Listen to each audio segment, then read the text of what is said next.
Sekaligus perkenalkan, nama saya Yana Gunati, NIM 2270-10 Saya dari Prodi PPKN angkatan 2022 dari Universitas Palangkaraya.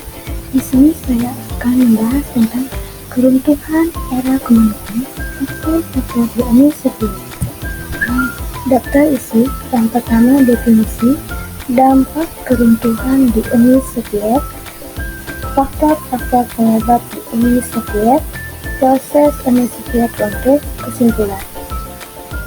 Definisi keruntuhan era komunisme di Uni Soviet adalah salah satu negara adik kuasa yang memenangi Perang Dunia Kedua, terhitung sejak tahun 1947 hingga 1991. Uni Soviet telah menjadi pusat dari analisasi aliasi negara komunis blok timur selama Perang Dingin berlangsung hingga awal tahun 1991. Uni Soviet menjadi negara yang memiliki wilayah kekuasaan terbesar di dunia. Akan tetapi, masa kejayaan tersebut tidak bertahan lama karena Uni Soviet mulai mengalami keruntuhan di tahun yang sama, tahun 1991. Dampak keruntuhan di Uni Soviet.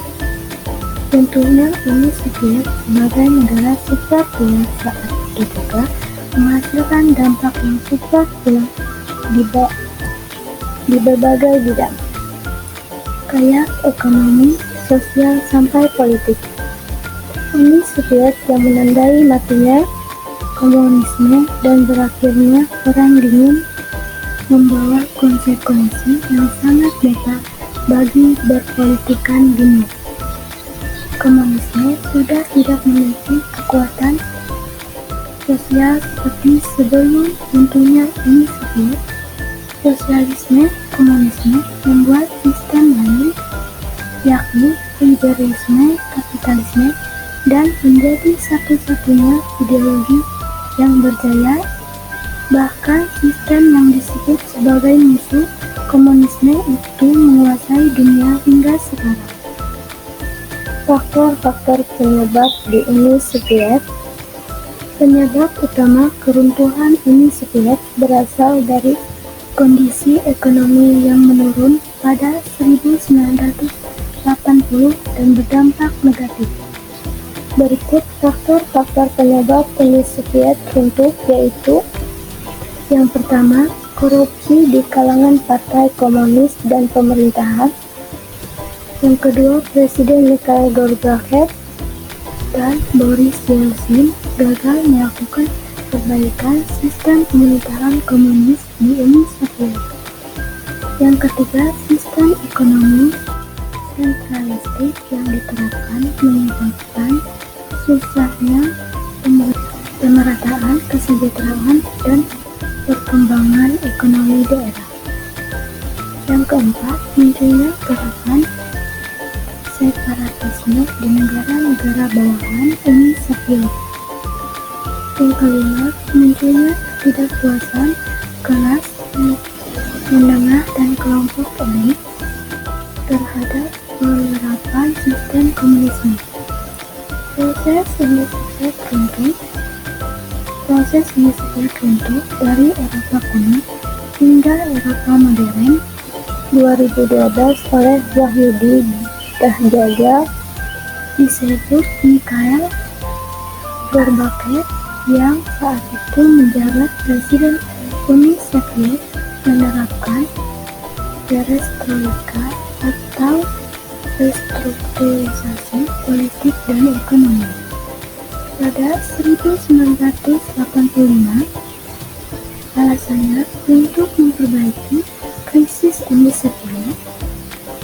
Kebijakan perestroika berusaha mengubah sistem komunisme menjadi lebih demokratis dengan 3 prinsip utama, yaitu keterbukaan politik dan demokratisasi.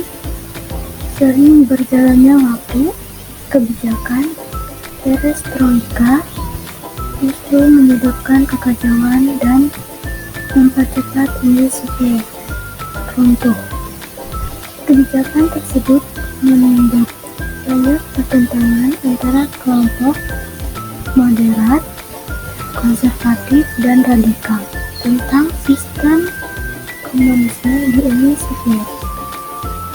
Selain itu, kebijakan perestroika juga memunculkan keinginan negara-negara bagian untuk kemerdekaan diri dari Uni Soviet.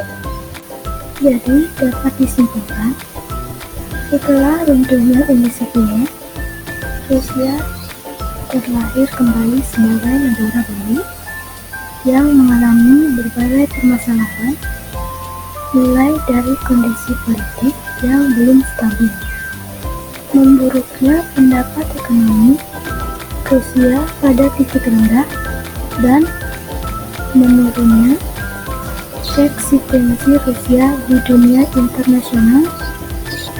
Akan tetapi, sejak Yeltsin menunjuk Putin sebagai Perdana Menteri dan berlanjut sebagai Presiden Rusia menggantikan Yeltsin, Rusia perlahan-lahan mengalami perubahan yang signifikan.